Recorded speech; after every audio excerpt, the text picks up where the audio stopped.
ਦੋਸਤੋ, ਤੁਹਾਡਾ ਸਭ ਦਾ ਸਵਾਗਤ ਹੈ ਰੂਹਮ ਅਕੈਡਮੀ ਫॉर ਪੰਜਾਬੀ YouTube ਦੇ ਚੈਨਲ ਉੱਪਰ। ਇਸ ਚੈਨਲ 'ਤੇ ਆਪਾਂ ਪੰਜਾਬੀ UGC ਨੈੱਟ ਸੰਬੰਧੀ ਚਰਚਾ ਕਰਾਂਗੇ। ਸਭ ਤੋਂ ਪਹਿਲਾਂ ਮੈਂ ਤੁਹਾਨੂੰ ਆਪਣੇ ਬਾਰੇ ਦੱਸ ਦਿਆਂ ਕਿ ਮੇਰਾ ਨਾਮ ਰਵਿੰਦਰ ਕੁਮਾਰ ਬਾਂਸਲ ਹੈ ਅਤੇ ਮੈਂ ਪੰਜਾਬ ਯੂਨੀਵਰਸਿਟੀ ਚੰਡੀਗੜ੍ਹ ਦੇ ਪੰਜਾਬੀ ਵਿਭਾਗ ਅੰਦਰ ਰਿਸਰਚ ਸਕਾਲਰ ਹਾਂ। ਦੋਸਤੋ, ਪ੍ਰਵਾਸੀ ਪੰਜਾਬੀ ਕਵਿਤਾ ਤੋਂ ਭਾਵ ਉਸ ਕਵਿਤਾ ਤੋਂ ਹੈ ਜਿਸ ਦੀ ਰਚਨਾ ਭਾਰਤ ਅਤੇ ਪਾਕਿਸਤਾਨ ਨੂੰ ਛੱਡ ਹੋਰਨਾਂ ਮੁਲਕਾਂ ਵਿੱਚ ਰਹਿਣ ਵਾਲੇ ਪੰਜਾਬੀ ਸਾਹਿਤਕਾਰ ਕਰਦੇ ਹਨ। ਇੱਥੇ ਇਹ ਗੱਲ ਧਿਆਨ ਰੱਖਣ ਯੋਗ ਹੈ ਕਿ ਜੰਮੂ ਕਸ਼ਮੀਰ, ਦਿੱਲੀ ਜਾਂ ਹੋਰਨਾਂ ਭਾਰਤੀ ਰਾਜਾਂ ਵਿੱਚ ਰਹਿ ਰਹੇ ਪੰਜਾਬੀ ਸਾਹਿਤਕਾਰ ਜੋ ਪੰਜਾਬੀ ਕਵਿਤਾ ਲਿਖ ਰਹੇ ਹਨ ਉਹ ਪ੍ਰਵਾਸੀ ਨਹੀਂ ਹਨ, ਸਗੋਂ ਪ੍ਰਵਾਸ ਦਾ ਸੰਕਲਪ ਹੀ ਭਾਰਤ ਤੋਂ ਬਾਹਰਲੇ ਹੋਰਨਾਂ ਮੁਲਕਾਂ ਨਾਲ ਜੁੜਿਆ ਹੋਇਆ ਹੈ। ਪ੍ਰਵਾਸੀ ਜੀਵਨ ਦੀਆਂ ਮੁੱਖ ਸਮੱਸਿਆਵਾਂ ਆਪਣੇ ਦੇਸ਼ ਲਈ ਭੂ-ਹੇਰਵਾ, ਵਿਦੇਸ਼ੀ ਧਰਤੀ 'ਤੇ ਭਾਸ਼ਾ, ਧਰਮ, ਨਸਲ, ਸੱਭਿਆਚਾਰਕ ਪੱਖ ਤੋਂ ਘੱਟ ਗਿਣਤੀ ਹਾਸ਼ੀਆਗਤ ਹੋਣ ਦਾ ਅਹਿਸਾਸ, ਨਸਲੀ ਰੰਗ ਭੇਦ ਦੇ ਵਿਤਕਰੇ ਦਾ ਸ਼ਿਕਾਰ ਹੋਣਾ, ਪੀੜੀ ਪਾੜਾ ਅਤੇ ਸਖਤ ਕੰਮ ਹਾਲਾਤਾਂ ਅਧੀਨ ਸ਼ੋਸ਼ਣ ਆਦਿ ਹਨ। ਇਹਨਾਂ ਸਭ ਤੋਂ ਉੱਪਰ ਪ੍ਰਵਾਸੀ ਮਨੁੱਖ ਦੀ ਪਛਾਣ ਦਾ ਮਸਲਾ ਹੈ ਜੋ ਇਹਨਾਂ ਸਾਰੀਆਂ ਸਮੱਸਿਆਵਾਂ ਦੀ ਤਹਿ ਵਿੱਚ ਸਮਾਇਆ ਹੋਇਆ ਹੈ। ਪ੍ਰਵਾਸੀ ਪੰਜਾਬੀ ਕਵੀਆਂ ਨੇ ਇਹਨਾਂ ਸਮੱਸਿਆਵਾਂ ਨੂੰ ਨੇੜੇ ਤੋਂ ਵਾਚਿਆ ਅਤੇ ਆਪਣੀਆਂ ਕਵਿਤਾਵਾਂ ਵਿੱਚ ਵਿਸ਼ੇ ਵਸਤੂ ਵਜੋਂ ਪੇਸ਼ ਕੀਤਾ ਹੈ। ਕੈਲਾਸ਼ਪੁਰੀ ਦਾ ਜਨਮ 1928 ਈਸਵੀ ਵਿੱਚ ਰਾਵਲਪਿੰਡੀ ਵਿਖੇ ਹੋਇਆ। ਉਸ ਦਾ ਜੀਵਨ ਬਰਤਾਨੀਆ ਭਾਵ ਇੰਗਲੈਂਡ ਦੇ ਲੰਡਨ ਸ਼ਹਿਰ ਵਿੱਚ ਬੀਤਿਆ। ਕੈਲਾਸ਼ਪੁਰੀ ਪੰਜਾਬੀ ਦੀ ਸੂਝਵਾਨ ਲੇਖਕ, ਕਹਾਣੀਕਾਰਾ, ਨਾਵਲਕਾਰ ਅਤੇ ਕਵਿੱਤਰੀ ਹੋਈ ਹੈ।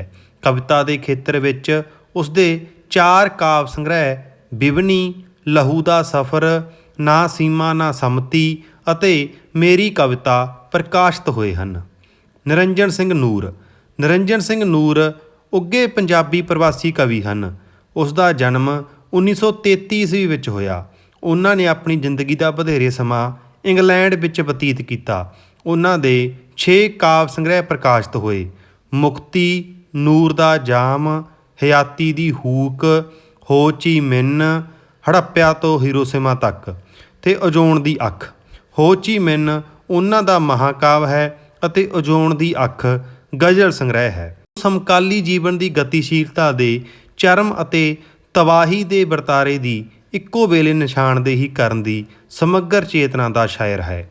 ਉਸ ਦੀ ਕਾਵਿਕ ਚੇਤਨਾ ਵਿੱਚ ਸਿਧਾਂਤ, ਵਿਚਾਰਧਾਰਾ ਉਸ ਦੀ ਕਾਵਿਕ ਸੰਵੇਦਨਾ ਦਾ ਉਦੇਸ਼ ਨਾ ਹੋ ਕੇ ਸਰੋਤ ਬਣਦੇ ਹਨ। ਦਰਸ਼ਨ ਬੁਲੰਦਵੀ ਦਾ ਜਨਮ 1951 ਈਸਵੀ ਵਿੱਚ ਹੋਇਆ। ਉਹ ਇੰਗਲੈਂਡ ਵਿੱਚ ਵੱਸਦਾ ਸਾਡਾ ਪ੍ਰਵਾਸੀ ਕਵੀ ਹੈ। ਪੰਜਾਬੀ ਕਵਿਤਾ ਦੇ ਖੇਤਰ ਵਿੱਚ ਲਕੀਰਾਂ ਬਹੁੰਦੀ ਪੀੜ, ਪਾਰ ਦੇ ਸਫ਼ਰ, ਸਮੁੰਦਰ ਨਾਲ ਗੱਲਾਂ, ਧੁੱਪ ਦਾ ਜਗਦਾ ਦੀਵਾ, ਕਿਰਦੀ ਮਿੱਟੀ ਆਦਿ ਕਾਵਿ ਸੰਗ੍ਰਹਿ ਪ੍ਰਕਾਸ਼ਿਤ ਹੋ ਚੁੱਕੇ ਹਨ।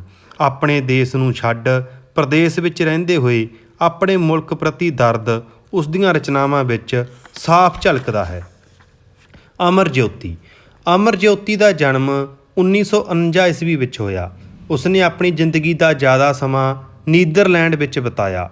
ਉਸਨੇ ਉੱਥੇ ਡੱਚ ਭਾਸ਼ਾ ਵੀ ਸਿੱਖੀ ਅਤੇ ਅੰਬਰ ਮੈਗਜ਼ੀਨ ਦਾ ਸੰਪਾਦਨ ਕੀਤਾ। ਪੰਜਾਬੀ ਕਵਿਤਾ ਦੇ ਖੇਤਰ ਵਿੱਚ ਉਸਦੇ ਮਾਰੂਥਲ ਵਿੱਚ ਤੁਰਦੇ ਪੈਰ, ਮੈਨੂੰ ਸੀਤਾ ਨਾ ਕਹੋ, ਦ੍ਰੋਪਦੀ ਤੋਂ ਦੁਰਗਾ, ਖਾਮੋਸ਼ੀ ਦੀ ਆਵਾਜ਼, ਸੂਫੀ ਰੋਮਾਂਸ ਆਦਿ ਕਾਵਿ ਸੰਗ੍ਰਹਿ ਪ੍ਰਕਾਸ਼ਿਤ ਹੋਏ ਹਨ। ਅਮਰਜੋਤੀ ਦੀ ਕਵਿਤਾ ਦਾ ਵਿਸ਼ਾ ਵਸਤੂ ਪ੍ਰਵਾਸੀ ਚੇਤਨਾ ਅਤੇ ਨਾਰੀ ਚੇਤਨਾ ਬਣਦੇ ਹਨ। ਹਾਲੈਂਡ ਦਾ ਹਾਸ਼ੀਆ ਉਸ ਦੀ ਪ੍ਰਸਿੱਧ ਵਾਰਤਕ ਰਚਨਾ ਹੈ। ਅਜਮੇਰ ਰੋਡੇ ਦਾ ਜਨਮ 1940 ਈਸਵੀ ਵਿੱਚ ਹੋਇਆ। ਉਹ 1966 ਈਸਵੀ ਤੋਂ ਹੀ ਕੈਨੇਡਾ ਦਾ ਵਾਸੀ ਹੈ। ਪੰਜਾਬੀ ਸਾਹਿਤ ਅੰਦਰ ਉਸਨੇ ਸਾਹਿਤ ਦੇ ਵੱਖ-ਵੱਖ ਰੂਪਾਂ, ਕਵਿਤਾ, ਕਹਾਣੀ, ਵਾਰਤਕ, ਨਾਟਕ, ਅਨੁਵਾਦ ਆਦਿ ਵਿੱਚ ਰਚਨਾ ਕੀਤੀ। ਪੰਜਾਬੀ ਕਵਿਤਾ ਦੇ ਖੇਤਰ ਵਿੱਚ ਉਸਦੇ ਸੁਰਤੀ, ਸੁਰ ਚਿੰਤਨ ਅਤੇ ਆਪਣੇ ਵੱਡੇ ਭਰਾ ਨਵਤੇਜ ਭਾਰਤੀ ਨਾਲ ਸਾਂਝਾ ਕਾਵਿ ਗ੍ਰੰਥ ਲੀਲਾ ਪ੍ਰਕਾਸ਼ਿਤ ਹੋਏ ਹਨ। ਦੇਵ ਦਾ ਜਨਮ 1947 ਈਸਵੀ ਵਿੱਚ ਹੋਇਆ। ਉਹ ਛੋਟੀ ਉਮਰ ਤੋਂ ਹੀ ਨੈਰੋਬੀ, ਕੀਣੀਆਂ ਵਿਖੇ ਰਹਿ ਰਿਹਾ ਹੈ। ਦੇਵ ਪੰਜਾਬੀ ਦਾ ਪ੍ਰਸਿੱਧ ਕਵੀ ਅਤੇ ਚਿੱਤਰਕਾਰ ਹੈ। ਕਵਿਤਾ ਦੇ ਖੇਤਰ ਵਿੱਚ ਵਿਦਰੋਹ, ਦੂਸਰੇ ਕਿਨਾਰੇ ਦੀ ਤਲਾਸ਼, ਮਤਾਬੀ ਮਿੱਟੀ, ਪ੍ਰਸ਼ਨ ਤੇ ਪ੍ਰਵਾਜ, ਸ਼ਬਦਾਂਤ, ਹੁਣ ਤੋਂ ਪਹਿਲਾਂ, ਉਤਰਾਇਣ, ਸੂਰਜ ਵੱਲ ਦੀ ਯਾਤਰਾ, ਤਿਕੋਨਾ ਸਫ਼ਰ ਆਦਿ ਕਾਵਿ ਸੰਗ੍ਰਹਿ ਪ੍ਰਕਾਸ਼ਿਤ ਹੋ ਚੁੱਕੇ ਹਨ। ਦੇਵ ਦੀ ਕਾਵਿ ਸਾਧਨਾ ਦਾ ਸਫ਼ਰ ਪੰਜਾਬ ਦੇ ਇੱਕ ਪਿੰਡ ਤੋਂ ਸ਼ੁਰੂ ਹੋ ਕੇ ਅਵਿਕਸਿਤ ਆਧੁਨਿਕ ਸ਼ਹਿਰੀ ਹੀ ਨਹੀਂ ਸਗੋਂ ਪੱਛਮੀ ਜੀਵਨ ਜਾਂਚ ਦੇ ਪ੍ਰਤੀਤ ਮੰਨੇ ਜਾਂਦੇ ਕੇਂਦਰਾਂ ਤੱਕ ਪਸਰਿਆ ਹੋਇਆ ਹੈ। ਉਸ ਦੀ ਚਿੱਤਰਕਾਰੀ ਨੇ ਉਸ ਦੀ ਸ਼ਾਇਰੀ ਨੂੰ ਰੰਗਾਂ, ਬਿੰਬਾਂ, ਪ੍ਰਤੀਬਿੰਬਾਂ ਅਤੇ ਸ਼ਬਦਾਂ ਤੋਂ ਪਰਾਂ ਅਰਥ ਸਿਰਜਣ ਸੰਚਾਰਨ ਦੀ ਕਲਾਤਮਿਕ ਸੋਝੀ ਵੀ ਪ੍ਰਦਾਨ ਕੀਤੀ ਹੈ। ਦੇਵ ਦੀ ਸ਼ਾਇਰੀ ਦਾ ਕੇਂਦਰੀ ਸੂਤਰ ਧਰਮ, ਸੱਤਾ, ਰਾਜਨੀਤੀ ਅਤੇ ਇਸ ਉੱਤੇ ਉਸਰੇ ਅਮਾਨਵੀ ਜੀਵਨ ਜਾਂਚ ਦੀਆਂ ਉਹਨਾਂ ਬਣਤਰਾਂ, ਪ੍ਰਤੀਮਾਨਾਂ ਅਤੇ ਕੀਮਤਾਂ ਨੂੰ ਤਿੱਖੀ ਅਤੇ ਤੇਜ਼ ਸੁਰ ਵਿੱਚ ਅਸਵੀਕਾਰ ਕਰਨਾ ਹੈ। ਭਾਰਤੀ ਸਾਹਿਤ ਅਕਾਦਮੀ ਵੱਲੋਂ ਉਸ ਦੇ ਕਾਵਿ ਸੰਗ੍ਰਹਿ ਸ਼ਬਦਾਂਤ ਲਈ ਉਸ ਨੂੰ 2001 ਵਿੱਚ ਸਾਹਿਤ ਅਕਾਦਮੀ ਪੁਰਸਕਾਰ ਨਾਲ ਸਨਮਾਨਿਤ ਕੀਤਾ ਜਾ ਚੁੱਕਾ ਹੈ। ਸੁਖਵਿੰਦਰ ਕੰਬੋਜ। ਸੁਖਵਿੰਦਰ ਕੰਬੋਜ ਦਾ ਜਨਮ 1952 ਈਸਵੀ ਵਿੱਚ ਹੋਇਆ। 1984 ਈਸਵੀ ਤੋਂ ਹੀ ਉਹ ਅਮਰੀਕਾ ਵਿੱਚ ਜਾ ਵਸਿਆ। ਪੰਜਾਬੀ ਕਵਿਤਾ ਦੇ ਖੇਤਰ ਵਿੱਚ ਉਸਨੇ ਨਵੇਂ ਸੂਰਜ, ਜਾਗਦੇ ਅੱਖਰ, ਇੱਕੋ ਜਿਹਾ ਦੁੱਖ, ਉਮਰ ਦੇ ਇਸ ਮੋੜ ਤੀਕ, ਜੰਗ, ਜਸ਼ਨ ਤੇ ਜੁਗਨੂ ਕਾਵਿ ਸੰਗ੍ਰਹਿ ਰਚੇ ਹਨ। ਸੁਖਵਿੰਦਰ ਕੰਬੋਜ ਪ੍ਰਗਤੀਸ਼ੀਲ ਪਰੰਪਰਾ ਨੂੰ ਪ੍ਰਵਾਹਮਾਨ ਰੱਖਣ ਵਿੱਚ ਵਡੇਰੀ ਭੂਮਿਕਾ ਨਿਭਾ ਰਹੇ ਮੋਹਰੀ ਕਵੀਆਂ ਵਿੱਚ ਸ਼ੁਮਾਰ ਕਵੀ ਹੈ। ਇਕਬਾਲ ਰਾਮੂਵਾਲੀਆ। ਇਕਬਾਲ ਰਾਮੂਵਾਲੀਆ ਦਾ ਜਨਮ 1946 ਈਸਵੀ ਵਿੱਚ ਹੋਇਆ। ਉਸ ਦਾ ਸਾਹਿਤਕ ਸਫ਼ਰ ਤਾਂ ਭਾਰਤ ਵਿੱਚ ਰਹਿੰਦੇ ਹੋਏ ਹੀ ਸ਼ੁਰੂ ਹੋ ਗਿਆ ਸੀ। ਬਾਅਦ ਵਿੱਚ ਉਹ ਕੈਨੇਡਾ ਦਾ ਪੱਕਾ ਵਸਨੀਕ ਬਣ ਗਿਆ। ਪੰਜਾਬੀ ਕਵਿਤਾ ਦੇ ਖੇਤਰ ਵਿੱਚ ਉਸ ਦੇ ਸੁਲਗਦੇ ਅਹਿਸਾਸ, ਕੁਝ ਵੀ ਨਹੀਂ, ਪਾਣੀ ਦਾ ਪਰਛਾਵਾਂ, ਕਵਿਤਾ ਮੈਨੂੰ ਲਿਖਦੀ ਹੈ, ਪਲੰਗ ਤੇ ਭੰਗੂੜਾ ਕਾਵਿ ਸੰਗ੍ਰਹਿ ਪ੍ਰਕਾਸ਼ਿਤ ਹੋ ਚੁੱਕੇ ਹਨ। ਕੈਨੇਡਾ ਪ੍ਰਵਾਸ ਕਰਨ ਤੋਂ ਬਾਅਦ ਉਸਨੇ ਪ੍ਰਵਾਸੀ ਜੀਵਨ ਅਨੁਭਵ ਅਤੇ ਪੱਛਮੀ ਜੀਵਨ ਜਾਂਚ ਨੂੰ ਆਪਣੀ ਸਿਰਜਣ ਭੂਮੀ ਬਣਾਇਆ। ਪਲੰਗ ਤੇ ਭੰਗੂੜਾ ਉਸ ਦਾ ਪੂਰਨ ਭਗਤ ਦੀ ਕਥਾ ਦਾ ਪੁਨਰ ਸਿਰਜਣ ਕਰਕੇ ਰਚਿਆ ਕਾਵਿ ਨਾਟ ਹੈ। ਸ਼ਸ਼ੀ ਸਮੁੰਦਰਾ। ਸ਼ਸ਼ੀਪਾਲ ਸਮੁੰਦਰਾ ਦਾ ਜਨਮ 1948 ਈਸਵੀ ਵਿੱਚ ਹੋਇਆ। ਉਹ ਅਮਰੀਕਾ ਵਿੱਚ ਰਹਿ ਰਹੀ ਪ੍ਰਵਾਸੀ ਪੰਜਾਬੀ ਕਵਿੱਤਰੀ ਹੈ। ਪੰਜਾਬੀ ਵਿੱਚ ਉਸ ਦੇ 3 ਕਾਵਿ ਸੰਗ੍ਰਹਿ ਬੋਗਨਵਿਲਾ ਦੇ ਵਸਤਰ, ਮੇਰੇ ਮਨ ਦੀ ਕੋਇਲ ਅਤੇ ਸੜਕ ਸਾਫ ਸ਼ਾਇਰੀ ਪ੍ਰਕਾਸ਼ਿਤ ਹੋਏ ਹਨ। ਉਸ ਦੀ ਵਿਸ਼ੇਸ਼ ਪਹਿਚਾਣ ਪ੍ਰਵਾਸ ਵਿੱਚ ਰਹਿੰਦੇ ਹੋਏ ਭੂ ਹੇਰਵੇ ਜਾਂ ਪ੍ਰਵਾਸੀ ਸਰੋਕਾਰਾਂ ਦੀ ਪੇਸ਼ਕਾਰੀ ਵਿੱਚ ਨਹੀਂ ਹੈ, ਸਗੋਂ ਉਸ ਦੀਆਂ ਕਾਵਿ ਰਚਨਾਵਾਂ ਵਿੱਚ ਪ੍ਰਸਤੁਤ ਔਰਤ ਦੇ ਵਿਭਿੰਨ ਮੁਕਤੀ ਪ੍ਰਵਚਨਾਂ ਦੀ ਪੇਸ਼ਕਾਰੀ ਨਾਲ ਹੈ। ਉਸਨੇ ਪ੍ਰਮੁੱਖ ਨਾਰੀਵਾਦੀ ਕਵਿੱਤਰੀ ਵਜੋਂ ਆਪਣੀ ਪਛਾਣ ਸਥਾਪਿਤ ਕਰ ਲਈ ਹੈ। ਕਵਿਤਾ ਤੋਂ ਇਲਾਵਾ ਉਸਨੇ ਨਾਵਲ, ਜੁਗਨੀ ਅਤੇ ਇੱਕ ਕੁੜੀ ਦੀ ਗੁਪਤ ਡਾਇਰੀ ਲੇਖ ਉਸ ਦੀਆਂ ਮਹੱਤਵਪੂਰਨ ਪੁਸਤਕਾਂ ਹਨ। ਸੁਖਪਾਲ। ਸੁਖਪਾਲ ਦਾ ਜਨਮ 1960 ਈਸਵੀ ਵਿੱਚ ਹੋਇਆ।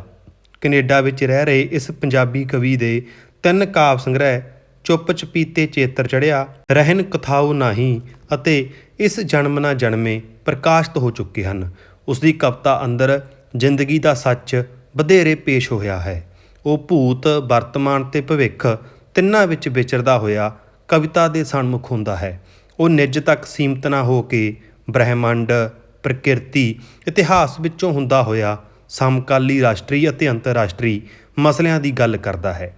ਉਸ ਦੀ ਕਵਿਤਾ ਅੰਦਰ ਪੰਜਾਬੀਅਤ ਦੀ ਝਲਕ ਵੀ ਦਿਖਾਈ ਪੈਂਦੀ ਹੈ ਅਤੇ ਭੂ ਹੇਰਵਾ, ਨਸਲੀ ਪੱਖਪਾਤ ਅਤੇ ਪੀੜੀ ਪਾੜਾ ਵਰਗੇ ਸਰੋਕਾਰ ਵਿਸ਼ਾ ਵਸਤੂ ਬਣਦੇ ਹਨ। ਨਵਤੇਜ ਭਾਰਤੀ। ਨਵਤੇਜ ਭਾਰਤੀ ਦਾ ਜਨਮ 1938 ਈਸਵੀ ਵਿੱਚ ਪਿੰਡ ਰੋਡੇ ਵਿਖੇ ਹੋਇਆ। ਉਹ ਪੰਜਾਬੀ ਸਾਹਿਤ ਦੀ ਜਾਣੀ ਪਹਿਚਾਣੀ ਸ਼ਖਸੀਅਤ ਹੈ ਜੋ ਕੈਨੇਡਾ ਦਾ ਵਾਸੀ ਹੈ। ਉਸ ਦਾ ਪਹਿਲਾ ਕਾਵਿ ਸੰਗ੍ਰਹਿ ਸਿੰਬਲ ਦੇ ਫੁੱਲ ਪ੍ਰਕਾਸ਼ਿਤ ਹੋਇਆ। ਉਸ ਤੋਂ ਬਾਅਦ 1999 ਵਿੱਚ ਉਸਨੇ ਆਪਣੇ ਛੋਟੇ ਭਰਾ ਅਜਮੇਰ ਰੋਡੇ ਨਾਲ ਮਿਲ ਕੇ ਲੀਲਾ ਗ੍ਰੰਥ ਛਪਿਆ। ਨਵਤੇਜ ਭਾਰਤੀ ਦੀਆਂ ਰਚਨਾਵਾਂ ਅੰਦਰ ਸਰਬਕਾਲੀ ਵਿਸ਼ੇ ਛੋਹੇ ਗਏ ਹਨ। ਇਸ ਤੋਂ ਇਲਾਵਾ ਪੁੱਠ ਸਿੱਧ ਉਸ ਦੀ ਵਾਰਤਕ ਰਚਨਾ ਹੈ। ਜਗਤਾਰ ਢਾਹ। ਜਗਤਾਰ ਢਾਹ ਦਾ ਜਨਮ 1948 ਈਸਵੀ ਵਿੱਚ ਹੋਇਆ। ਉਹ ਬਰਤਾਨਵੀ ਪੰਜਾਬੀ ਕਵੀ ਹੈ। ਪੰਜਾਬੀ ਕਵਿਤਾ ਦੇ ਖੇਤਰ ਵਿੱਚ ਉਸਨੇ ਭੜਕਣ ਦਾ ਸਫ਼ਰ, ਗੁਆਚੇ ਘਰ ਦੀ ਤਲਾਸ਼, ਚਾਂਦੀ ਨਗਰ ਤੇ ਪਰਿੰਦੇ, ਇੱਕ ਵਾਰ ਫਿਰ ਮਿਲ ਅਤੇ ਗਲਵੱਕੜੀ ਕਾਵਿ ਸੰਗ੍ਰਹਿ ਰਚੇ। ਉਸ ਦੀਆਂ ਕਵਿਤਾਵਾਂ ਅੰਦਰ ਪ੍ਰਵਾਸ ਦਾ ਦਰਦ ਝਲਕਦਾ ਹੈ। ਸੱਭਿਆਚਾਰਕ ਅਤੇ ਸਮਾਜਿਕ ਸ਼ੋਸ਼ਣ ਉਸ ਦੀ ਰਚਨਾ ਦਾ ਵਿਸ਼ਾ ਵਸਤੂ ਬਣਦਾ ਹੈ।